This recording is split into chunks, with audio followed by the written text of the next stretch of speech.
कहानी की शुरुआत समुद्र के बीच में घूम रहे एक जहाज से होती है, जहां एक आदमी रात के अंधेरे में अपने जहाज की जांच कर रहा था। पर तभी उसकी नजर जहाज की तरफ आ रहे एक बवंडर पर पड़ी, जिसे देखते ही वो समझ गया कि ये कोई मामूली बवंडर नहीं था, क्योंकि उस बवंडर के अंदर कई सारे खतरनाक जानवर हवा के साथ घूम रहे थे। और अगले ही सेकंड हजारों साल पहले धरती पर घूमने वाले एक बड़े केकड़े ने जहाज पर आकर उसे बेरहमी से मार डाला। लेकिन ये तो सिर्फ शुरुआत थी।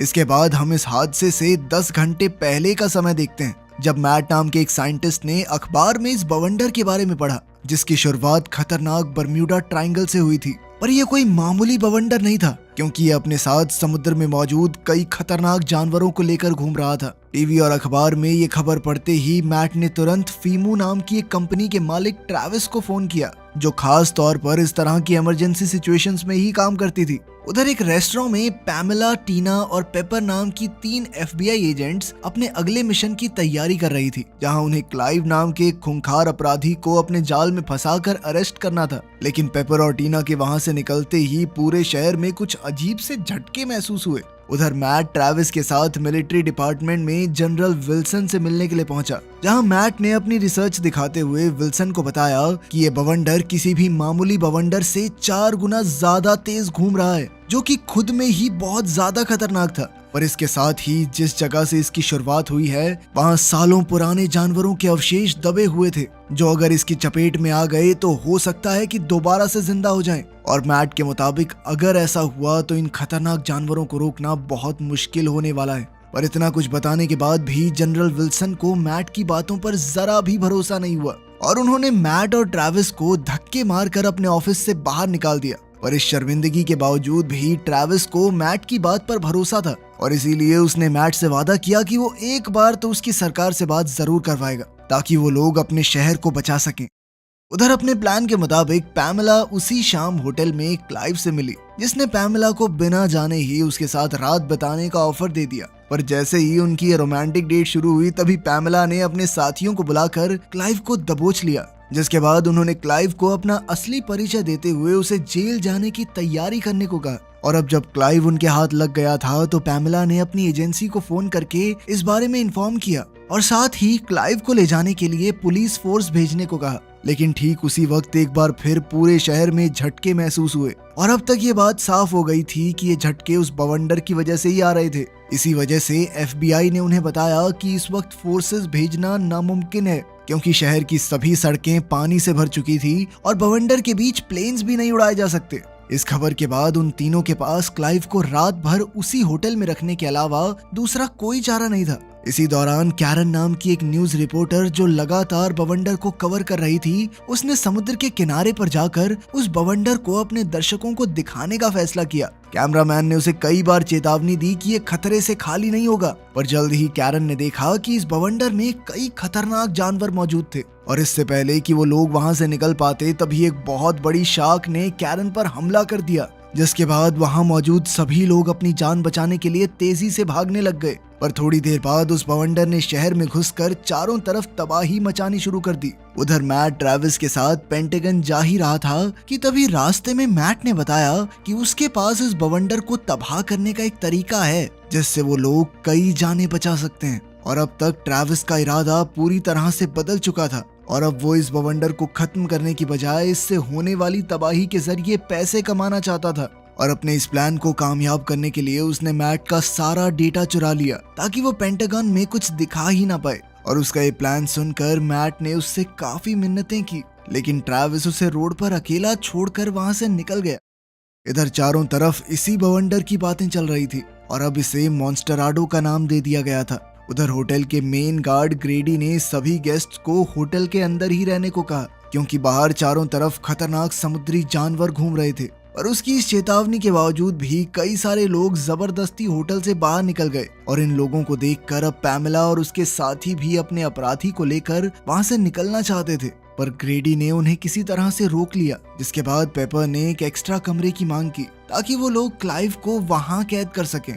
पर तभी लॉरा नाम की रिसेप्शनिस्ट ने उन तीनों से पूछा कि आखिर इसने किया क्या है। पर उसका ये सवाल पेपर को बिल्कुल पसंद नहीं आया, और उसने तुरंत ही अपनी बंदूक लॉरा पर तान दी, जिसे देखकर लॉरा इतना ज्यादा घबरा गई कि वो तुरंत ही जमीन पर गिर पड़ी। उधर मैट लगातार अपनी जान बचाते हुए भाग रहा था कि तभी उसकी नजर आसमान में उड़ रहे एक प्लेन पर पड़ी जिसे राक्षसों ने तबाह कर दिया। उधर होटल का मैनेजर डॉन भी वहां पहुंच गया था और अपने होटल में पुलिस को देखकर उसने तुरंत ही सारी बात जानने की कोशिश की। और जब ग्रेडी ने उसे पूरी बात बताई तो डॉन ने तुरंत ही पुलिस को फोन करने को कहा, लेकिन अब तक सभी कम्युनिकेशन लाइंस तबाह हो चुकी थी। लेकिन तभी उन लोगों की नजर दरवाजे पर खड़े मैट पर गई जो उन लोगों से मदद की भीख मांग रहा था। और इधर ग्रेडी ने दरवाजा खोलने से मना कर दिया ताकि मैट के साथ साथ कोई जानवर भी होटल में ना आ जाए। पर इस खतरे के बावजूद भी डॉन ने मैट को अंदर आने दिया। पर मैट के अंदर आते ही केकड़े जैसे जानवर ने भी अंदर आने की कोशिश की, पर होटल का शीशा काफी मजबूत था और वो उस केकड़े को रोकने में कामयाब हो गया। अंदर आकर थोड़ा शांत होने के बाद मैट ने सबको बताया कि मैं एक साइंटिस्ट हूँ और वो इस मॉन्स्टर नाडो को रोकने के लिए उन सबकी मदद चाहता है। जिसके बाद रिसेप्शनिस्ट केली ने उसे टीवी पर न्यूज दिखाई, जिसे देखकर मैट का कहना था कि ये बवंडर किसी भी नेचुरल तरीके से नहीं बना, बल्कि इसे बनाने के लिए किसी खास इलेक्ट्रोमैग्नेटिक फोर्स का इस्तेमाल किया गया है। और अगर इसे समय रहते रोका नहीं गया तो ये पूरी दुनिया में घूम घूम के तबाही मचाता रहेगा और आखिर में नॉर्थ पोल में जाकर शांत होगा ये। इसके बाद मैट और बाकी होटल का स्टाफ एक प्लान बनाने में लग गए। उधर पैमेला और उसके साथी ये सोचने में लगे हुए थे कि आखिर क्लाइव के साथ क्या किया जाए। पर तभी क्लाइव ने उन तीनों को इशारे से किसी की मौजूदगी के बारे में बताया और जब उन्होंने पीछे मुड़कर देखा तो एक बहुत बड़ा ऑक्टोपस उनके शीशे से चिपका हुआ था। इसे देखते ही उन तीनों ने उसके ऊपर गोलियां चलानी शुरू कर दी। गोलियों की आवाज सुनकर मैट और बाकी के लोग तुरंत ही वहां पहुंच गए, जिसके बाद उन्होंने पैमेला और उसके साथियों को यह एहसास करवाया कि उनकी चलाई हुई गोलियां ऑक्टोपस को मारने की बजाय सिर्फ शीशे को ही तोड़ सकती हैं, जिसके बाद किसी भी जानवर के लिए अंदर आना बहुत आसान हो जाएगा। इसके बाद वो सभी लोग होटल बार में मिले, जहां मैट ने जल्द से जल्द सरकार से बात करने की बात कही। इस पर पैमेला का कहना था कि वो लोग अभी सिर्फ रेडियो के जरिए ही बात कर सकते हैं क्योंकि बाकी सभी कम्युनिकेशन लाइंस पूरी तरह तबाह हो चुकी हैं। अब ग्रेडी को याद आया कि उनके पास एक छोटा रेडियो पड़ा हुआ था और वो तुरंत ही उसे ढूंढने चला गया ताकि मैट अपने दोस्त फ्लॉयड से बात कर सके, क्योंकि मैट ने उसके पास अपनी रिसर्च की एक कॉपी रखी हुई थी। पर मैट ये नहीं जानता था कि उसका दोस्त उस वक्त खुद पानी से भरी हुई रोड पर फंसा हुआ था जहां उसे चारों तरफ से शार्क्स ने घेरा हुआ था। वहीं दूसरी ओर जनरल विल्सन भी अपने ऑफिस में फंसा हुआ था और अब उसे मैट की हर एक बात पर यकीन हो चुका था। इसीलिए उसने बाहर जाकर मैट को ढूंढने का फैसला किया ताकि वो लोग इस बवंडर को किसी तरह से रोक सकें। पर इससे पहले कि वो कुछ भी कर पाता तभी एक पंछी जैसा दिखने वाला खतरनाक जानवर उसके ऑफिस का शीशा तोड़कर उसे अपने साथ ले गया। उधर होटल में सभी लोगों ने रेडियो का इस्तेमाल करने का फैसला किया, पर इसके लिए उन्हें किसी ऊंची जगह पर जाना जरूरी था। पर तभी क्लाइव ने मौका देखकर पेपर की बंदूक छीनकर उसे बंदी बना लिया, जिसके बाद वो ग्रेडी और उसके रेडियो को अपने साथ एक कमरे में ले गया क्योंकि वो उस रेडियो के जरिए अपने साथियों से बात करना चाहता था। पैमेला ने उनका पीछा करने की कोशिश तो की, पर क्लाइव दरवाजे को बंद करके 5वें फ्लोर पर चला गया। पर तभी केली को याद आया कि उस दरवाजे की एक चाबी रिसेप्शन काउंटर में पड़ी थी और जैसे ही वो चाबी लेने के लिए आगे बढ़ी तो उसी वक्त कई सारे केकड़े उस सिक्योरिटी ग्लास को तोड़ते हुए होटल में घुस गए, जिसके बाद उन सभी के पास सीढ़ियों का इस्तेमाल करने के अलावा और दूसरा कोई चारा नहीं था। सभी लोग अच्छे से बात समझ चुके थे कि वो उन खतरनाक जानवरों से ज्यादा तेज तो नहीं भाग सकते और इसीलिए टीना ने वहीं रुककर उन केकड़ों का सामना करने का फैसला किया। जिसके बाद मैट ने उससे जानवरों की आंख में गोली मारने को कहा क्योंकि उनका बाकी शरीर आराम से कई गोलियों को झेल सकता था। पर जैसे ही टीना ने पहली गोली चलाई तो वो सीधा जाकर एक होटल स्टाफ को लग गई, जिसके बाद वो भी समझ गई कि अब उसके पास भागने के अलावा और दूसरा कोई चारा नहीं है। पर जैसे ही वो लिफ्ट में पहुंची तो कई सारे केकड़ों ने उस पर हमला कर दिया और उसकी दर्द भरी चीखों ने सीढ़ियों पर दौड़ रहे बाकी लोगों का ध्यान अपनी तरफ खींचा। पैमेला अपनी साथी की मदद करना चाहती थी, लेकिन तभी मैट ने उसे रोक दिया क्योंकि तब तक बहुत देर हो चुकी थी। उधर क्लाइव ग्रेडी और पेपर के साथ कमरे में पहुंच गया था, जहां उसने ग्रेडी से आर्मी को कांटेक्ट करने को कहा क्योंकि वहां भी उसके कई साथी मौजूद थे और इसीलिए उसने पेपर को ये मैसेज भेजने को कहा। पर पेपर ने सिर्फ उसका मैसेज ही नहीं भेजा, बल्कि अब वो क्लाइव के साथ अपना रोमांटिक मोमेंट पूरा करना चाहती थी। और पेपर का ये ऑफर सुनकर क्लाइव तुरंत ही इसके लिए तैयार हो गया। लेकिन सही मौका मिलते ही पेपर ने दोबारा से क्लाइव पर हमला करके उसे अपने काबू में ले लिया जिसके बाद पेपर बाकी लोगों को ढूंढने और मैट तक रेडियो पहुंचाने के लिए बाहर चली गई और उसने क्लाइव को संभालने की जिम्मेदारी ग्रेडी के हाथ में दे दी। लेकिन हॉल में पहुंचते ही पेपर को टीना की पिस्टल मिली, जिसके ठीक बगल में उसकी सरकटी लाश पड़ी हुई थी। और कुछ ही मिनटों बाद उस कमरे में एक बहुत बड़ा क्रोकोडाइल पहुंच गया, जिसके चलते पेपर को मजबूरन वहां से भागना पड़ा। उधर थोड़ी देर बाद ही क्लाइव को वापस होश आ गया, जिसके तुरंत बाद ग्रेडी ने उसे एक चाकू की मदद से डराना शुरू कर दिया। और ग्रेडी अपने इस नाटक में इतना ज्यादा खो गया कि उसकी नजर शीशे पर मौजूद ऑक्टोपस के हाथ पर पड़ी ही नहीं, जिसने अगले ही सेकंड ग्रेडी को बाहर खींच लिया। उधर पेपर लगातार उस क्रोकोडाइल से भागने की कोशिश कर रही थी, पर जैसे ही वो उससे छुपने के लिए बाथरूम में गई तो वो क्रोकोडाइल भी वहां पहुंच गया, जिसके बाद उसे मजबूरन सीढ़ियों की तरफ भागना पड़ा, जहां उसकी मुलाकात अपने बाकी साथियों से हुई, जिन्हें देखते ही उसने बताया कि उसने क्लाइव से रेडियो छीन लिया था। पर जैसे ही वो उस रेडियो को मैट को देने लगी तभी उस क्रोकोडाइल ने उस पर हमला कर दिया। इधर पैमला अपनी साथी को बचाना चाहती थी, पर तब तक बहुत देर हो चुकी थी और सभी लोगों ने वहां से भागने का फैसला किया।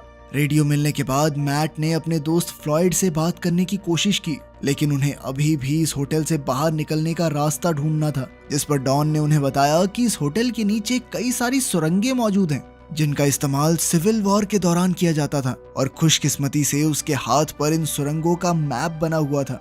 इसके बाद उन लोगों ने खुद को 2 ग्रुप्स में बांटने का फैसला किया, जिसमें पैमेला और डॉन का काम उन सुरंगों को ढूंढना था, और वहीं मैट और केली रेडियो के जरिए फ्लॉयड से बात करने की कोशिश करेंगे। अब उन चारों को ही जल्द से जल्द कोई रास्ता ढूंढना था, क्योंकि बाहर मॉन्स्टर नाडो ने चारों तरफ तबाही मचाई हुई थी। थोड़ी देर तक लगातार मेहनत करने के बाद आखिरकार मैट किसी तरह से फ्लॉयड से बात करने में कामयाब हो गया, और उसने तुरंत ही फ्लॉयड को अपने बैग के बारे में पूछा, क्योंकि उस बैग में बवंडर को लेकर काफी सारी जानकारी थी, और साथ ही उसने कई कोड्स भी लिखे थे, जिनके जरिए वो टॉप लेवल सरकारी ऑफिसर्स से बात कर सकते हैं, ताकि फ्लॉयड वो सारी जानकारी सरकार तक पहुंचा सके। उधर सुरंग में डॉन को एक अजगर ने पकड़ लिया था, जिसके बाद उसने पैमेला से उस सांप को गोली मारने को कहा। पहले तो पैमेला बहुत डरी हुई थी, लेकिन इसके बावजूद उसने सांप के ऊपर गोली चलाकर डॉन को आजाद करवा लिया। पर इससे पहले कि डॉन अपनी नई जिंदगी की खुशी मना पाता, तभी हजारों मकड़ियों ने उसके ऊपर हमला कर दिया,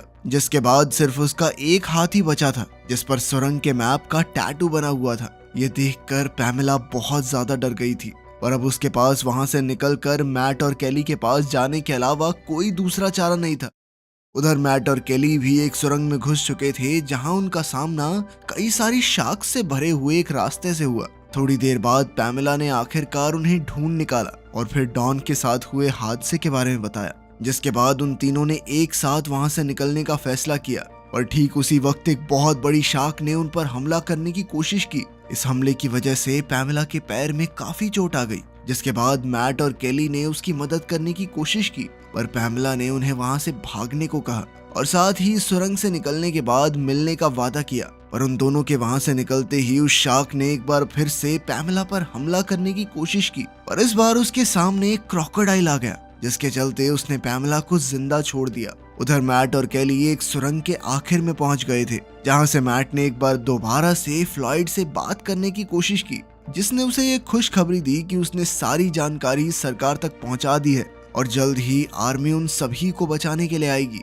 लेकिन फ्लॉयड का मानना था कि शायद तब तक वो जिंदा नहीं बच पाएगा, क्योंकि कई सारी शार्क्स ने उसे घेरा हुआ है और पानी भी काफी तेजी से बढ़ता जा रहा है। इसके कुछ पलों बाद ही अचानक एक शार्क ने छलांग मारकर फ्लॉयड को अपना शिकार बना लिया। ये सब देखकर अब मैट को पछतावा हो रहा था कि उसने अपनी रिसर्च को पहले क्यों नहीं पब्लिश किया, पर केली का मानना था कि मैट ने वो सब कुछ किया जो उसके बस में था, और उसने ये कहते हुए मैट को गले लगा लिया। पर कुछ ही सेकंड बाद केली को एहसास हुआ कि उनका हक काफी टाइट होता जा रहा था, और जब उन्होंने ऊपर देखा तो एक ऑक्टोपस ने अपने एक हाथ से उन्हें पकड़ लिया था, और अगले कुछ सेकंड्स में ही वो उनका कचुम्बर बनाने वाला था। इसलिए मैट ने केली को तुरंत ही उस ऑक्टोपस को गुदगुदी करने को कहा, पर जब इस तरीके से बात नहीं बनी तो केली ने जोर से उस ऑक्टोपस के हाथ पर काट लिया, जिसके बाद उसने उन दोनों को ही आजाद कर दिया।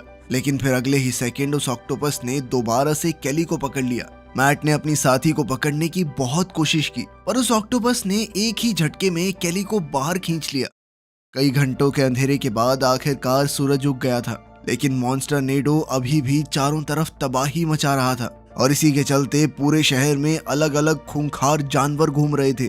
और कई घंटों की मशक्कत के बाद पैमेला भी उस सुरंग से जिंदा निकलने में कामयाब हो गई थी।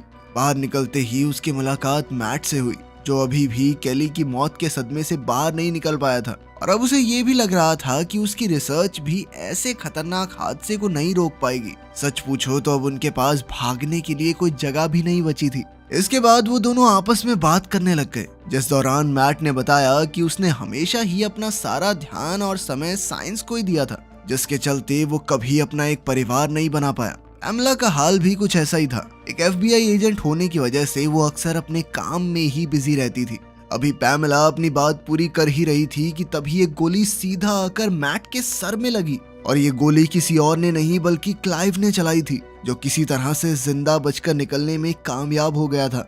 और इसके बाद उसने पैमेला की पिस्टल उठाकर उस पर भी वार कर दिया, पर उसे ये एहसास नहीं हुआ कि गोली मैट के सर को सिर्फ छू कर निकल गई थी और वो अभी भी जिंदा था। पर अब क्लाइव पैमेला को सजा देना चाहता था और इसीलिए उसने पैमेला को बिना कपड़ों और हथियारों के जानवरों के सामने छोड़ने का फैसला किया। पर तभी मैट भी वापस खड़ा हो गया और क्लाइव ने ये देखकर अपनी बंदूक उन दोनों पर तान दी, लेकिन उसे ये नहीं पता था कि उसकी बंदूक में गोली खत्म हो चुकी है। जैसे ही मैट को इस चीज का एहसास हुआ तो उसने क्लाइव पर हमला कर दिया, जिसके बाद पैमेला ने भी अपनी बंदूक वापस उठा ली। ये सब देखकर क्लाइव एक बार फिर से सरेंडर करने के लिए तैयार हो गया, पर तभी एक ऑक्टोपस ने पीछे से क्लाइव पर हमला बोल दिया, जिसके बाद मैट और पैमेला ने किसी ऊंची जगह पर जाने का फैसला किया, जहां से वो रेडियो की मदद से किसी से बात कर सकें। पर इस दौरान एक क्रोकोडाइल और एक ऑक्टोपस लगातार उनका पीछा कर रहे थे और ऊपर पहुंचने के बावजूद भी किसी ने उनके सिग्नल का जवाब नहीं दिया, जिसे देखकर वो दोनों काफी उदास हो गए। अब वो मॉन्स्टर नेडो तेजी से उनके टावर की तरफ बढ़ रहा था और ये देखकर उन दोनों ने ही अपनी किस्मत को अपना लिया, जिसके बाद वो शांति से अपनी मौत का इंतजार करने लगे।